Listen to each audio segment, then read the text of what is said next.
বিসমিল্লাহির রহমানির রহিম। সুপ্রিয় শিক্ষার্থীবৃন্দ, জাতীয় বিশ্ববিদ্যালয়ের অনলাইন ক্লাসে সবাইকে স্বাগতম। আশা করি তোমরা সবাই ভালো আছো।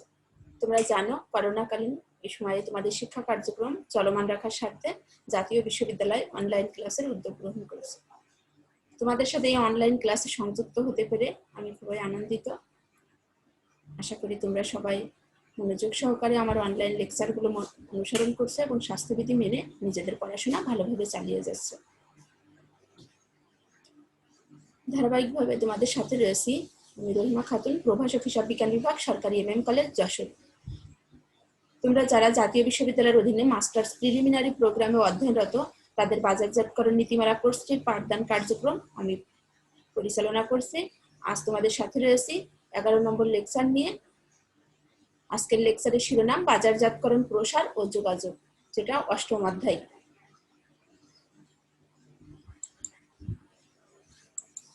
এবার চলো আমরা যাই মূল আলোচনায়। আজকের শিখন ফল বা লার্নিং আউটকাম, প্রসার বা প্রমোশন বা প্রসারের উদ্দেশ্য, প্রমোশন মিশ্রণের হাতিয়ার বা উপাদান সমূহ, প্রমোশন বা প্রসার মিশ্রণে প্রভাব বিস্তারকারী উপাদান, পণ্যের জীবনচক্রের বিভিন্ন স্তরে প্রমোশন কৌশল, বিশ্বব্যাপী বাজারজাতকরণের গুরুত্ব, বিশ্বব্যাপী বাজারজাতকরণ পরিবেশের প্রতি দৃষ্টিদান। আশা করি আজকের এই অনলাইন লেকচার মনোযোগ সহকারে অনুসরণ করার পর তোমরা সবাই এই প্রশ্নগুলোর উত্তর ভালোভাবে দিতে পারবে। আজকের মূল বিষয় প্রমোশন বা প্রসার। প্রসার সাধারণ অর্থে আমরা কি জানি, যে পণ্য উৎপাদনকারীর কাছ থেকে ভোক্তার কাছে পণ্য পৌঁছানোর যে প্রক্রিয়া, আর এই পণ্য পৌঁছানোর জন্য তোমাকে পণ্য সম্পর্কে আগে কাস্টমারকে জানাতে হবে। তাহলে জানানোর কাজটি যে প্রক্রিয়ার মাধ্যমে সম্পন্ন করা হয় সেটা প্রসার বা প্রমোশন। পণ্য সম্পর্কে কাস্টমারকে অবহিত করা, বারবার মনে করিয়ে দেওয়া, কিংবা তাদেরকে ক্রয়ে উদ্বুদ্ধ করা, ক্রয়ে আগ্রহী করে তোলা প্রসারের অন্তর্ভুক্ত। দেখো, পণ্যের বাজার সৃষ্টির জন্য প্রকৃত ভোক্তা, যারা পণ্যের প্রকৃত কাস্টমার ও বিক্রেতাদের অবহিত করে পণ্যটি ক্রয়ে ক্রেতাদের আগ্রহী করে তোলা। তাহলে তোমার পণ্যের বাজার সৃষ্টি করার জন্য মূলত পণ্য ক্রেতাদের ক্রয়ে আগ্রহী করে তোলার জন্য যে উপায় বা কৌশল ব্যবহার করা হয় তাকে এক কথায় প্রসার বা প্রমোশন বলা হয়। দেখো, প্যাট্রিক মার্ফি গেস বেন এনিস এর মতে প্রসার কতগুলো যোগাযোগ নিয়ে গঠিত। প্রসার কি নিয়ে গঠিত? যোগাযোগ নিয়ে গঠিত, যা সম্ভাব্য ক্রেতাদের পণ্যের অস্তিত্ব সম্পর্কে অবহিত করে, সম্ভাব্য ক্রেতার যারা পণ্য ক্রয় করে তাদেরকে পণ্যের অস্তিত্ব সম্পর্কে অবহিত করে, অর্থাৎ জানায়, এবং ওই পণ্যগুলো যে চাহিদা পরিতৃপ্তির ক্ষমতা আছে সে মর্মে তাদেরকে প্ররোচিত করে, যে পণ্যের সুবিধাবলী গুণাবলী সম্পর্কে কাস্টমারকে অবহিত করে, যারা পণ্যের সম্ভাব্য ক্রেতা আছে তাদেরকে। দেখো, তারপরে Jerome McCarthy and William D Perreault Junior এর মতে প্রসার হচ্ছে মনোভাব ও আচরণ প্রভাবিত করার জন্য বিক্রেতা ও ক্রেতার মধ্যে যোগাযোগ। প্রসার একটা যোগাযোগ প্রক্রিয়া। তাহলে প্রসার হচ্ছে মনোভাব ও আচরণ প্রভাবিত করে। কার মনোভাব? কাস্টমারদের। যখন তুমি পণ্য সম্পর্কে বারবার কাস্টমারকে অবহিত করছো, স্মরণ করিয়ে দিচ্ছ, তখন ক্রেতার আর মনোভাব ও আচরণ প্রভাবিত করার একটা কৌশল, যেটা বিক্রেতা ও ক্রেতার মধ্যে যোগাযোগ স্থাপন করে। তাহলে প্রসার কি দাঁড়ালো? প্রসার হলো তুমি যে পণ্য উৎপাদন করছো সে সম্পর্কে কাস্টমারকে অবহিত করা, জানানো। তুমি একটা ভালো পণ্য উৎপাদন করলে, নতুন পণ্য নিয়ে আসলে বাজারে, কিন্তু কাস্টমাররা সেই পণ্য সম্পর্কে জানেই না, তাহলে কাস্টমাররা সেই পণ্য তো কখনো ক্রয়ই করবে না, কারণ তারা পণ্যের সুবিধা গুণাবলী বৈশিষ্ট্য কিছুই জানে না। তাহলে এই জানানোর কাজটি করার হাতিয়ার বা মাধ্যম হলো প্রমোশন বা প্রসার। দেখো, প্রসারের কার্যক্রম করা হচ্ছে, বিভিন্নভাবে কাস্টমারদের জানানো হচ্ছে পণ্য সম্পর্কে। এবার তার পরবর্তী বিষয় আমরা দেখি প্রমোশন বা প্রসারের উদ্দেশ্য। অবশ্যই তুমি প্রমোশন বা প্রসার দেখলে যে সংজ্ঞা কি, এখন কি উদ্দেশ্যে তোমাকে এই প্রমোশন বা প্রসারের কার্যক্রম পরিচালনা করতে হয় আমরা সেটা দেখি। অবহিত করা, প্রথমেই কাস্টমারকে অবহিত করা বা জানানোর জন্য প্রসার গুরুত্বপূর্ণ, বা প্রসারের উদ্দেশ্যই হলো কাস্টমারকে পণ্য সম্পর্কে অবহিত করা, জানানো। তুমি যে পণ্য উৎপাদন করলে বা উৎপাদনকারী যে পণ্য উৎপাদন করলে সেই সম্পর্কে কাস্টমারকে জানানোর উদ্দেশ্যে মূলত এই যে প্রমোশন বা প্রসার কার্যক্রম পরিচালনা করা হয়। তারপর দেখো প্ররোচিত করা, কাস্টমারকে বারবার জানাচ্ছো, তাহলে কাস্টমারদের পণ্য ক্রয়ে প্ররোচিত করছো। কাস্টমার পণ্য ক্রয়ে অনেক কাস্টমার আছে বলে যে আমার এই পণ্য ক্রয়ের ইচ্ছা ছিল না, কিন্তু বারবার বলার পরে আমরা এই পণ্য ক্রয়ে প্ররোচিত হয়েছি। তারপর দেখো পুনঃ পুনঃ স্মরণ করিয়ে দেয়া, বারবার স্মরণ করিয়ে দেয়া। তুমি যখন একটা পণ্যের বারবার প্রমোশন কার্যক্রম করছো, প্রসারমূলক কার্যক্রম করছো, বিজ্ঞাপন দিচ্ছ, তখন কাস্টমার বারবার সেই পণ্য সম্পর্কে স্মরণ করিয়ে দেওয়া হচ্ছে কাস্টমারকে, তাহলে সে বারবার স্মরণ করার মাধ্যমে প্ররোচিত হয়ে পণ্য ক্রয় করবে। প্রতিযোগিতা মোকাবেলা, প্রতিযোগীর পণ্য থেকে তোমার পণ্যের কি আলাদা গুণাবলী বৈশিষ্ট্য রয়েছে, কি সুবিধা আছে, সেগুলো সম্পর্কে জানানো কিংবা প্রতিযোগিতা মোকাবেলা করে তুমি ব্যবসা প্রতিষ্ঠান টিকিয়ে রাখার জন্য প্রসারমূলক কার্যক্রম গ্রহণ করতে হয়। মনোভাব পরিবর্তন, কাস্টমাররা দেখা গেল যে পণ্য সম্পর্কে জানে কিন্তু এখনো তোমার পণ্য ক্রয়ের সেইভাবে ইচ্ছা পোষণ করলো না, তাহলে তোমার এই বারবার প্রসারমূলক কার্যক্রম তাদের সামনে পণ্য সম্পর্কে অবহিত করা, জানিয়ে বৈশিষ্ট্য গুণাবলীগুলো তুলে ধরে, সুবিধাসমূহ তুলে ধরে কাস্টমারের মনোভাবের পরিবর্তন হয়, যেটা যে উদ্দেশ্যে মূলত প্রসারের কার্যক্রম পরিচালনা করা হয়। ব্র্যান্ড আনুগত্য সৃষ্টি, বারবার তুমি যখন পণ্য সম্পর্কে বিজ্ঞাপন দিচ্ছ, তখন কাস্টমাররা, যদি তুমি ভালো ব্র্যান্ডের পণ্য উৎপাদন করো, তাহলে কাস্টমাররা প্রত্যেকবারই তোমার সেই পণ্যের খোঁজ করবে। তার মানে ব্র্যান্ডের প্রতি একটা লয়ালিটি সৃষ্টি হবে।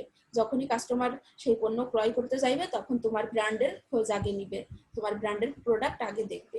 ব্র্যান্ড সম্পর্কে ভোক্তাদের বিশ্বাস পরিবর্তন, তোমার ভালো ব্র্যান্ডের পণ্য হলে ভোক্তাদের ব্র্যান্ড সম্পর্কে বিশ্বাস পরিবর্তন, ভিতরে বিশ্বাস বোধ জন্মাবে যে ব্র্যান্ড ভালো। যেমন আড়ং-এর পোশাক মানেই ভালো পোশাক, কাস্টমারদের মনে আড়ং কিন্তু বিশেষ স্থান দখল করে নিয়েছে, তাহলে এই যে ভোক্তাদের বিশ্বাস পরিবর্তন করছে বিভিন্ন ব্র্যান্ড সম্পর্কে, যেটা করছে কিভাবে, এই যে প্রমোশন বা প্রসারের মাধ্যমে। চাহিদা সৃষ্টি ও চাহিদা বৃদ্ধি, প্রতিনিয়ত তুমি যখন পণ্য সম্পর্কে কাস্টমারকে অবহিত করছো, তখন স্বাভাবিকভাবেই পণ্যের চাহিদা সৃষ্টি পাবে, চাহিদা বৃদ্ধি পাবে। চাহিদার স্থিতিশীলতা রক্ষা, কাস্টমাররা বারবার যদি তোমার পণ্য ক্রয় করে, তাহলে চাহিদার স্থিতিশীলতা বজায় রাখা সম্ভব হবে। বাজার সম্প্রসারণ, বাজার সম্প্রসারণ, যদি তুমি প্রমোশন বা প্রসারমূলক কার্যক্রম গ্রহণ করো, তাহলে নতুন নতুন কাস্টমার তোমার পণ্যের ক্রেতা হবে, তখন স্বাভাবিকভাবেই তোমার পণ্যের বাজার সম্প্রসারণ হবে, এক্সপেনশন হবে।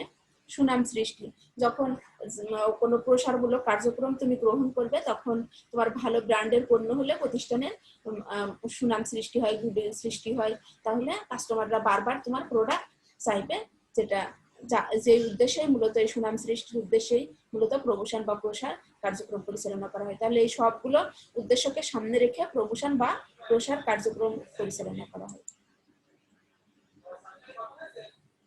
দেখো তারপরে অবজেক্টিভস অফ প্রমোশন, প্রমোশনের কি কি উদ্দেশ্য আছে। Wants to learn more about product, পণ্য সম্পর্কে আরো বেশি জানতে চাই। কাস্টমার প্রথমে অ্যাওয়ারনেস, সচেতন থাকে, ইন্টারেস্ট, আগ্রহী হয়, তারপর ডিজায়ার, আকাঙ্ক্ষা পোষণ করে, তারপর অ্যাকশন, কার্যক্রম গ্রহণ করে, প্রোডাক্ট পারচেস, অ্যাকশন মানে প্রোডাক্ট পারচেস, পণ্য ক্রয় করে। তাহলে দেখো এই AIDA এটা মূলত অবজেক্টিভস অফ প্রমোশন।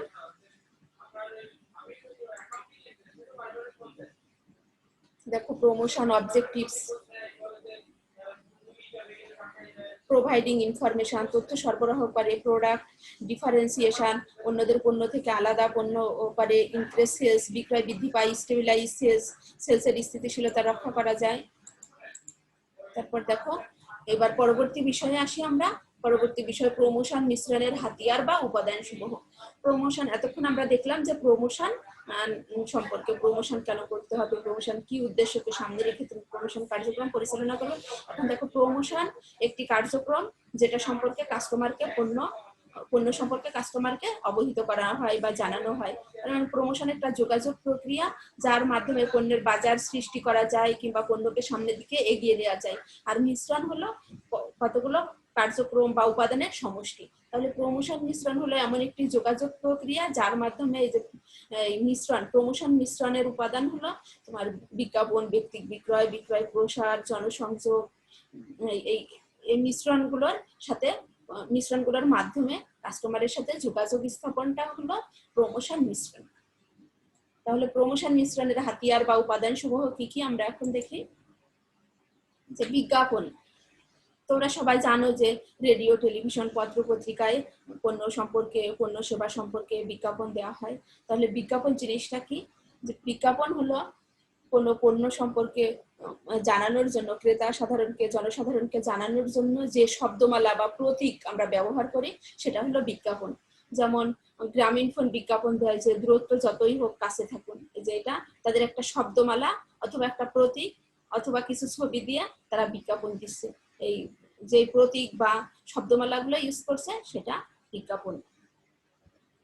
তাহলে বিজ্ঞাপন বিষয় হলো যে তোমার পণ্য সম্পর্কে কাস্টমারকে বা ক্রেতাকে বা জনসাধারণকে জানানোর জন্য যে প্রতীকী শব্দমালা ব্যবহার করা হয় বা প্রতীকী চিহ্ন ব্যবহার করা হয় সেটাকে আমরা বিজ্ঞাপন হিসেবে অভিহিত করি। তোমরা সবাই জানো যে একটি পণ্যের অনেক সময় দেখা যায় অনেক কোম্পানি যে পণ্যের উৎপাদন ব্যয়ের থেকেও বেশি অর্থ এই বিজ্ঞাপনে ব্যয় করে থাকে। আবার বিশিষ্ট ব্যক্তিদের দ্বারা বিজ্ঞাপন দেয় প্রতিষ্ঠান, তাদেরকেও মোটা অঙ্কের অর্থের বিনিময়ে সেই পণ্য বা সেবা সম্পর্কে বিজ্ঞাপন দেওয়া হয়। তাহলে বিজ্ঞাপন সব থেকে প্রমোশন মিশ্রণের হাতিয়ারগুলোর মধ্যে বিজ্ঞাপন হলো সব থেকে বেশি ইম্পর্টেন্ট বিষয়।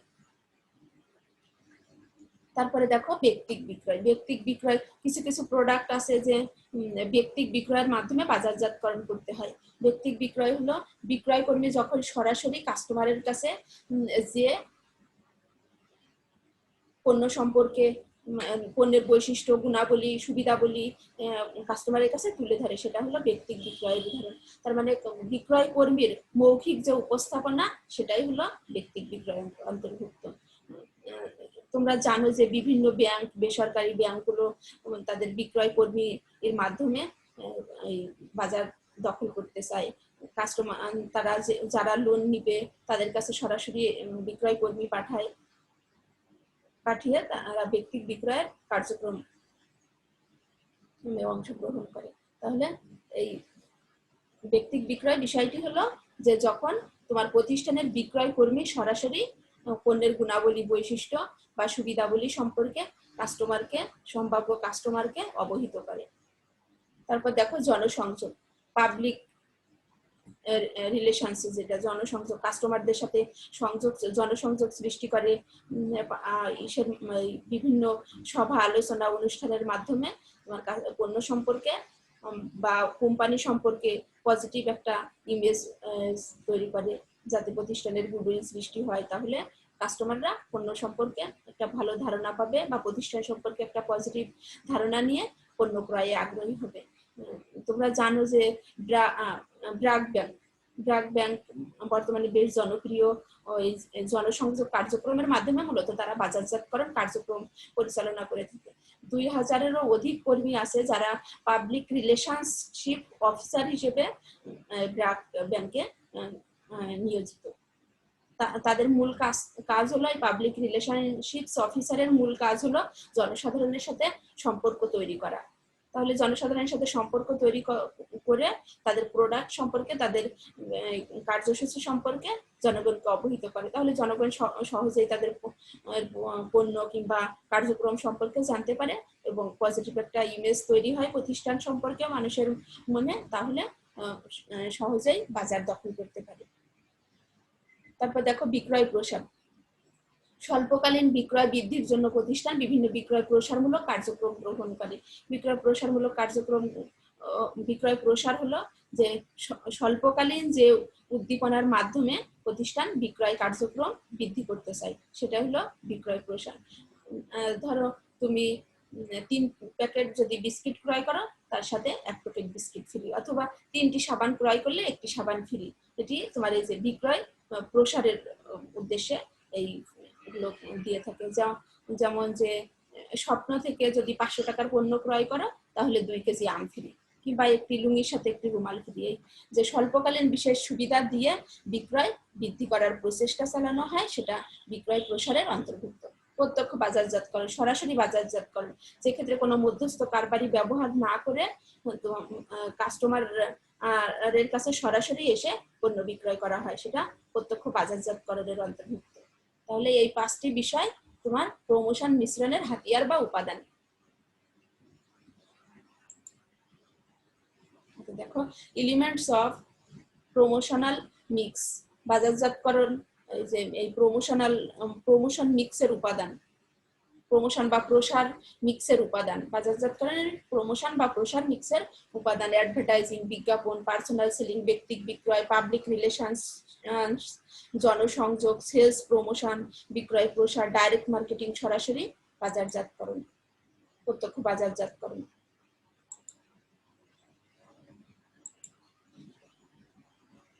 চিত্রগুলো ভালোভাবে দেখে নিবে।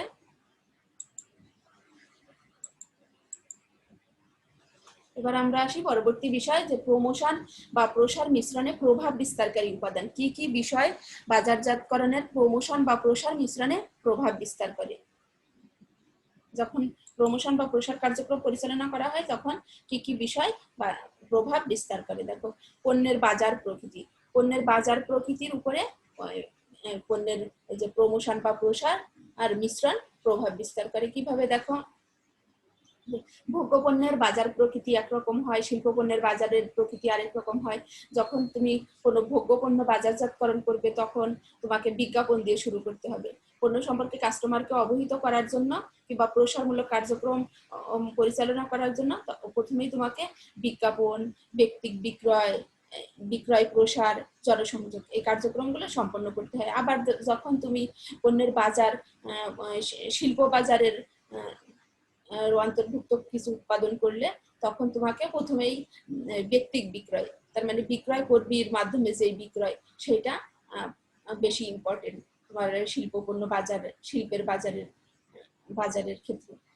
তারপরে ধরো বিক্রয় প্রসার, জনসংযোগ, বিজ্ঞাপন, এইভাবে। তাহলে তোমার পণ্যের বাজার প্রকৃতির উপর, তো বাজার প্রকৃতি যদি ভোগ্যপণ্যের বাজার হয় একরকম, আবার শিল্পপণ্যের বাজার হলে আলাদা, তাহলে পণ্যের প্রকৃতির উপর নির্ভর করবে যে তুমি কোন প্রমোশন বা প্রসার মিশ্রণ অ্যাপ্লাই করবে। তারপর দেখো, প্রমোশন বাজেট, প্রতিষ্ঠানের প্রমোশন বাজেটের উপরে নির্ভর করে। সব প্রতিষ্ঠানের বাজেট জানো, যে বাজেট মানেই হলো যে তুমি ভবিষ্যতে যে কি করবে তার একটা সংখ্যাত্মক প্রকাশকে বাজেট বলা হয়।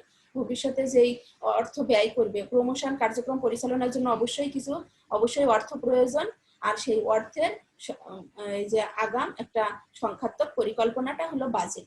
তাহলে তোমার প্রমোশন বাজেট যে প্রতিষ্ঠানের বড় হবে সেই প্রতিষ্ঠান স্বাভাবিকভাবে বেশি প্রসারমূলক কার্যক্রম গ্রহণ করতে পারবে। আর যদি প্রমোশন বাজেট কম হয়, প্রতিষ্ঠানের বাজেট কম থাকে প্রমোশনের ক্ষেত্রে, তাহলে তুমি কম প্রসারমূলক কার্যক্রম গ্রহণ করবে। তাহলে প্রতিষ্ঠানের প্রমোশন বাজেটের উপরে প্রমোশন বা প্রসার মিশ্রণ নির্ভরশীল।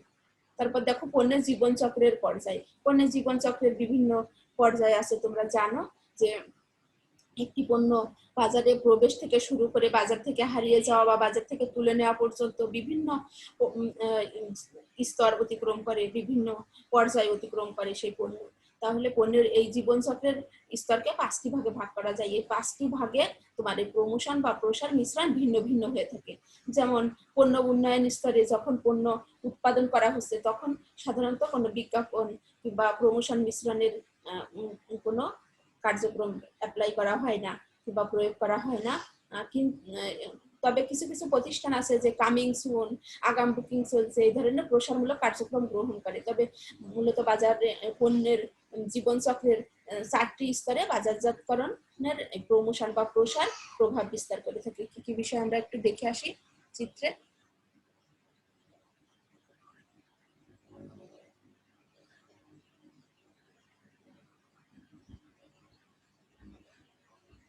এই যে দেখো, যে ইন্ট্রোডাকশন, গ্রোথ, ম্যাচুরিটি, ডিক্লাইন এই সম্পর্কে পরে একটু ডিটেলস আলোচনা করব।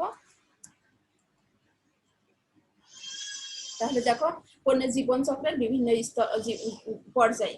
তাহলে পণ্য যখন তুমি উন্নয়ন করলে তখন তেমন প্রসারমূলক কার্যক্রম গ্রহণ করা হয় না। পণ্যের উন্নয়ন, সূচনা স্তরে বেশি পরিমাণে অধিক বিজ্ঞাপন দিতে হবে তোমাকে পণ্য সম্পর্কে কাস্টমারকে জানানোর জন্য। তারপর পূর্ণতা স্তরে যে বিজ্ঞাপন কমিয়ে দিয়ে, কারণ এই স্তরে এমনি কাস্টমার পণ্য সম্পর্কে জেনে যায়, তাহলে তখন ব্যক্তিক বিক্রয় প্রসারমূলক কার্যক্রম গ্রহণ করতে হবে যেন বিক্রয় বেশি বৃদ্ধি পায়। আবার পতন স্তরে যে আবার বিজ্ঞাপন কমিয়ে দিতে হবে, বাজার থেকে পণ্যটি তুলে নিলেও, অথবা যদি বাজারে চাহিদা না থাকে, অথবা যদি বাজারে কন্টিনিউ করতে চাও সেই পণ্য আবার সুবিধা হবে যেটা প্রতিষ্ঠানের জন্য, সেরকম প্রসারমূলক কার্যক্রমের মাধ্যমে আবার পণ্যকে সামনের দিকে এগিয়ে নিয়ে যেতে হবে। তারপর ক্রেতার প্রস্তুতির স্তর। ক্রেতা যখন পণ্য ক্রয়ের জন্য প্রস্তুত হবে, পণ্য সম্পর্কে অবগত হবে, তারপরে তোমার অবগত হওয়ার পরে পণ্য সম্পর্কে বিভিন্ন তথ্য জানতে চাইবে, নলেজ, ওই পণ্য যেই পণ্য ক্রয় করবে, প্রথমে কাস্টমার অ্যাওয়ারনেস, সচেতন হয়, অবগত হয়, তারপর আগ্রহী হয় ওই পণ্য সম্পর্কে, ইন্টারেস্টেড হয়, তারপরে পছন্দের পর্যায়ে নিয়ে আসে, তারপর ক্রয়ের জন্য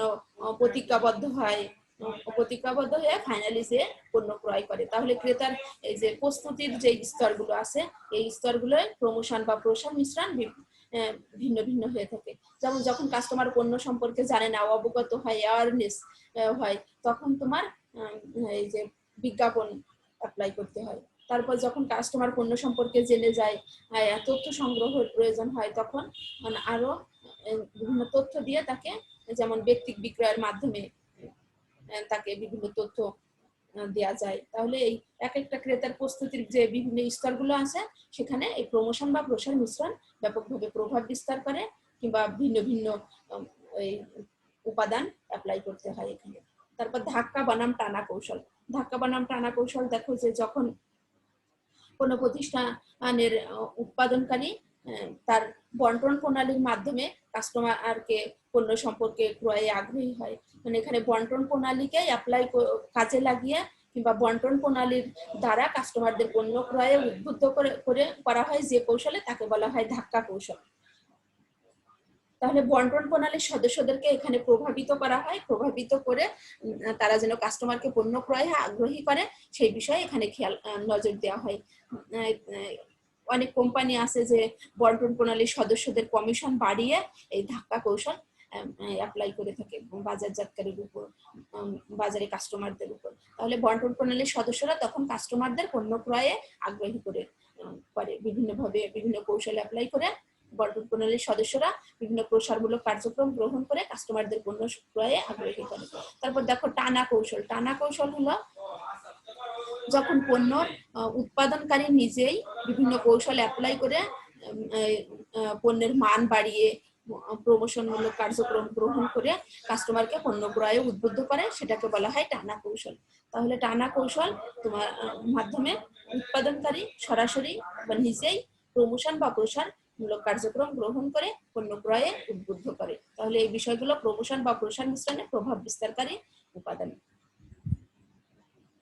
দেখো factors affecting the promotion mix. কি কি উপাদান প্রভাব বিস্তার করে? নেচার অফ দ্য প্রোডাক্টের ধরন, ভোগ্যপণ্য হবে না শিল্পপণ্য হবে, stage in product life cycle, পণ্যের জীবনচক্রের যে বিভিন্ন পর্যায় আছে, টার্গেট মার্কেট ফ্যাক্টরস, অভিষ্ট যে বাজার আছে সেখানে, টাইপস অফ বাইং ডিসিশন ক্রয় সিদ্ধান্তের যে বিভিন্ন ধাপগুলো আছে সেখানে, প্রমোশন ফান্ডস, যে প্রমোশনের জন্য প্রসারমূলক কার্যক্রমের যে বাজেট তার উপরে নির্ভর করে, পুশ আর পুল স্ট্র্যাটেজি, ধাক্কা বনাম টানা কৌশল, এগুলোর উপরে তোমার পণ্য বাজারজাতকরণ প্রসার কার্যক্রম নির্ভরশীল বা প্রভাব বিস্তার করে। এখানেও দেয়া আছে, চিত্রগুলো ভালোভাবে দেখবে।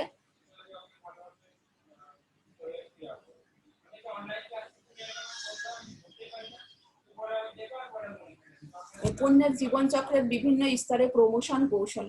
পণ্যের জীবনচক্রের, এতক্ষণ আমরা দেখলাম যে পণ্যের জীবনচক্রের বিভিন্ন স্তরেও প্রমোশন কৌশল অ্যাপ্লাই করা হয়। এখন আমরা দেখি যে পণ্যের জীবনচক্রের বিভিন্ন স্তরে কি কি কৌশল অ্যাপ্লাই করা হয়। পণ্যের জীবনচক্রের 5টি স্তর বা পর্যায় রয়েছে। 5টি স্তরের মধ্যে তোমার 4টি স্তরে বিভিন্ন কৌশল অ্যাপ্লাই করা হয়।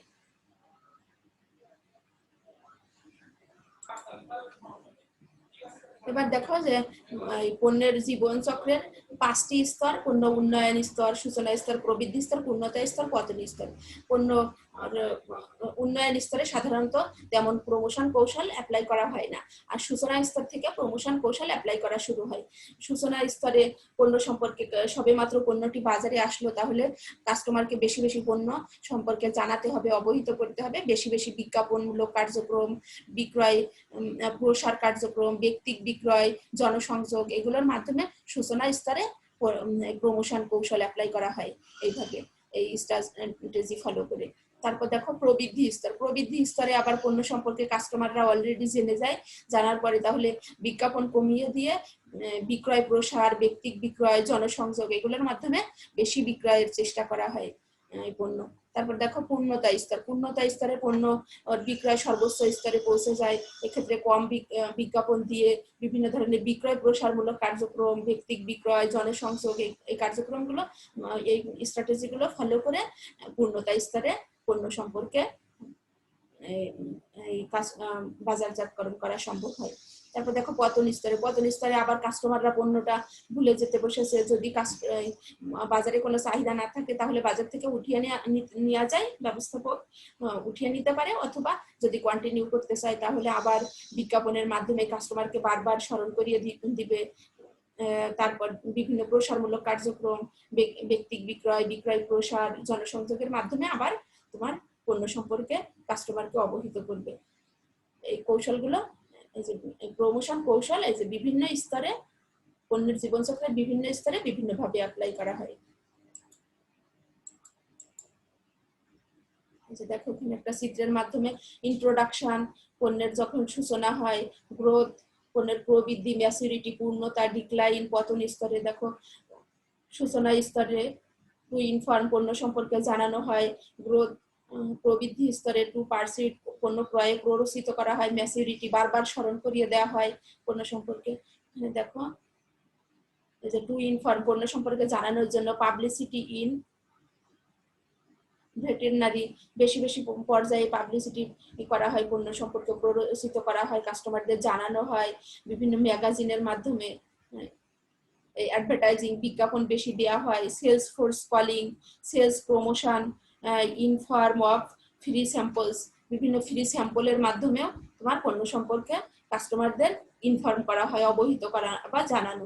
গ্রোথ, যখন প্রবৃদ্ধি স্তরে থাকে পণ্যের জীবনচক্রের পর্যায়ে, তখন টু পারসিড, পণ্য ক্রয়ে প্ররোচিত করা হয় কিভাবে, পার্সোনাল সেলিং এর মাধ্যমে, টু ইন্টারমিডিয়ারিজ, ব্যক্তিক বিক্রয়ের মাধ্যম, ব্যক্তিক বিক্রয়কে মধ্যস্থ কারবারি হিসেবে ধরে নিয়ে পণ্য ক্রয়ে প্ররোচিত করা হয়। Advertising two differentiate dog, cow attributes those competing brands, মানে বিভিন্ন ভালো ভালো ব্র্যান্ডের পণ্যগুলো সম্পর্কে আরো অন্য প্রতিযোগী থেকে কিভাবে আলাদা সেই পণ্য, সেইগুলো সম্পর্কে জানিয়ে পণ্য ক্রয়ে উদ্বুদ্ধ করা। ম্যাচুরিটি, যখন পূর্ণতা স্তর আসে পণ্যের, তখন টু রিমাইন্ড, বারবার স্মরণ করিয়ে দেয়া, রিমাইন্ডার অ্যাডভার্টাইজিং, বারবার স্মরণ করে পুনঃ স্মরণ করিয়ে দেওয়ার জন্য বারবার বিজ্ঞাপন দেওয়া হয়। সেলস প্রমোশন, বিক্রয় প্রসারমূলক বিভিন্ন কার্যক্রম, যে বিভিন্ন ডিসকাউন্ট কিংবা বিভিন্ন প্রসারমূলক কার্যক্রম, বিভিন্নভাবে যে তিনটি প্যাকেট যদি কিছু ক্রয় করা হয় তাহলে একটি সাথে ফ্রি, এইভাবে তোমার সেলস প্রমোশন কার্যক্রম করা যায়। ডাইরেক্ট মেইল, রিমাইন্ডার্স, বিভিন্ন মেইলের মাধ্যমে সরাসরি কাস্টমারকে স্মরণ করা, বারবার স্মরণ করিয়ে দেওয়া। Decline, little money spend on promotion, এই স্তরে কম অর্থ ব্যয় করা হয় যেহেতু পতন স্তর। যদি আবার পণ্যটা যদি কাস্টমার চাহিদায় থাকে, বাজারে চাহিদা থাকে, তাহলে আবার বিভিন্ন প্রসারমূলক কৌশল অ্যাপ্লাই করে বাজারে পণ্য অবস্থান গ্রহণ করা যায়। আর যদি বাজারে তেমন চাহিদা না থাকে তাহলে পণ্য উঠিয়ে নেওয়াই ভালো, তুলে নেওয়া যায় বাজার থেকে। এবার দেখো পরবর্তী বিষয়, বিশ্বব্যাপী বাজারজাতকরণের গুরুত্ব। তাহলে এই যে এতক্ষণ আমরা পণ্যের প্রসার বা প্রসারমূলক বা প্রমোশনাল বিভিন্ন কার্যক্রম দেখলাম, এখন প্রমোশন বা প্রসারের মাধ্যমে এটা কিন্তু শুধু দেশব্যাপী হয় না, পণ্যের বিশ্বব্যাপী বাজারজাতকরণ কার্যক্রম পরিচালনা হয়। বিভিন্ন ইন্টারন্যাশনাল কোম্পানিগুলো আছে যারা দেশে পণ্য উৎপাদন করে বিদেশের বাজারেও পণ্য বিক্রয় করা হয়। আর বিদেশের বাজারে পণ্য বিক্রয় করা খুব সহজ কাজ নয়, আবার তোমরা জানো যে সারা বিশ্বটাই এখন একটা গ্লোবাল ভিলেজে পরিণত হয়েছে এই বিশ্বায়নের এই যুগে বা গ্লোবালাইজেশনের কারণে। এখন বাজারজাতকারীকেও সেই বিষয়গুলো বিবেচনায় রেখে কার্যক্রম পরিচালনা করতে হয়। তাহলে বিশ্বব্যাপী বাজারজাতকরণের অবশ্যই অনেক গুরুত্ব রয়েছে, যে এক দেশের উদ্বৃত্ত পণ্য সহজেই অন্য দেশে রপ্তানি করা যাচ্ছে, আবার তোমার দেশে যেই পণ্য প্রয়োজন সেই পণ্য তুমি সহজেই বিদেশ থেকে আমদানি করতে পারছো। তাহলে বিশ্বব্যাপী বাজারজাতকরণের অবশ্যই অনেক গুরুত্ব রয়েছে, যেটা এই যে পণ্য সম্পর্কে কাস্টমারকে অবহিত করা বা প্রসারের সাথে রিলেটেড। এখন দেখো কিভাবে কি কি গুরুত্ব বহন করে বিশ্বব্যাপী বাজারজাতকরণ। উৎপাদকের দৃষ্টিকোণ থেকে গুরুত্ব, ভোক্তাদের দৃষ্টিকোণ থেকে গুরুত্ব, অর্থনৈতিক দৃষ্টিকোণ থেকে গুরুত্ব। উৎপাদকের দৃষ্টিকোণ থেকে দেখো উদ্বৃত্ত পণ্য রপ্তানি। তুমি যখন একটা পণ্যের উৎপাদনকারী,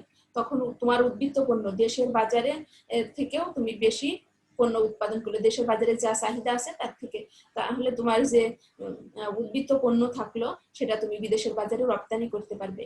সেটা কিভাবে সম্ভব? বিশ্বব্যাপী বাজারজাতকরণ। তাহলে বিশ্বব্যাপী বাজারজাতকরণের গুরুত্ব এক কথায় তোমরা বুঝতে পারছো। বিদেশের বাজার সম্প্রসারণ, বিদেশে বাজার সম্প্রসারণ করা সম্ভব হয় বিশ্বব্যাপী বাজারজাতকরণের মাধ্যমে। উৎপাদন ও ভোগ বৃদ্ধি। তাহলে স্বাভাবিকভাবে যখন তুমি দেশের বাজারে এবং বিদেশের বাজারে পণ্য বিক্রয় করবে বা রপ্তানি করবে, তখন উৎপাদন ও ভোগ বৃদ্ধি পাবে। বেশি উৎপাদন করে বিদেশে রপ্তানি করা যাবে। আর যখন বেশি উৎপাদন হবে তখন স্বাভাবিকভাবে দেশেরও ভোগ বৃদ্ধি পাবে।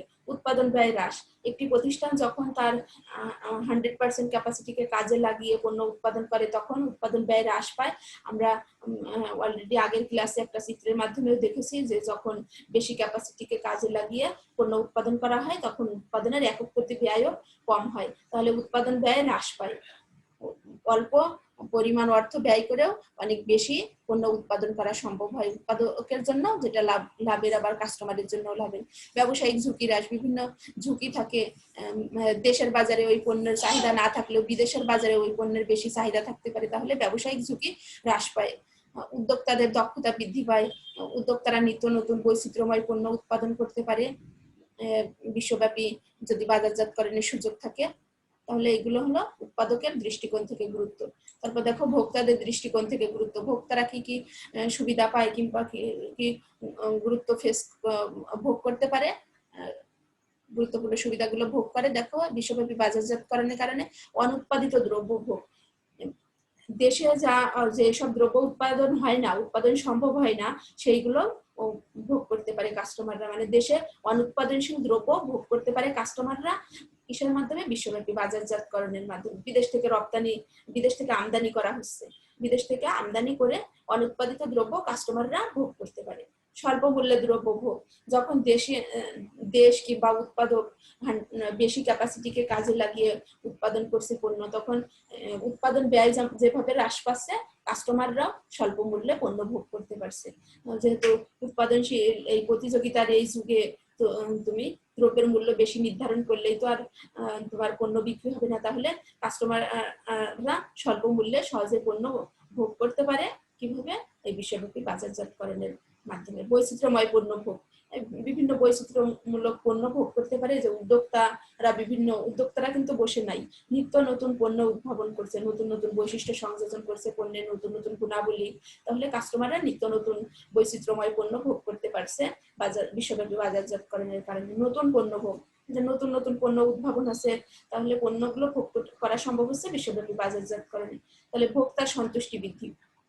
যখন ভোক্তা স্বল্প মূল্যে বৈচিত্র্যময় নতুন পণ্য ভোগ করার সুযোগ পাচ্ছে, তাহলে স্বাভাবিকভাবেই ভোক্তার সন্তুষ্টি বৃদ্ধি পাচ্ছে। তাহলে এই ভোক্তার সন্তুষ্টি বৃদ্ধিতেও বিশ্বব্যাপী বাজারজাতকরণ অনেক বেশি গুরুত্বপূর্ণ। এবার দেখো অর্থনৈতিক গুরুত্ব। অর্থনৈতিক দৃষ্টিকোণ থেকে কি কি গুরুত্ব পায় একটি দেশের অর্থনৈতিক কাঠামোতে? দেখো যে মোট উৎপাদন বৃদ্ধি পায় যখন বেশি উৎপাদন করে উৎপাদনকারী, তখন দেশের মোট উৎপাদন বৃদ্ধি পায়। রপ্তানি আয় বৃদ্ধি। রপ্তানি উদ্বৃত্ত পণ্য যখন রপ্তানির সুযোগ থাকছে তখন রপ্তানি আয়ও বৃদ্ধি পাচ্ছে। অপ্রচলিত পণ্য রপ্তানি।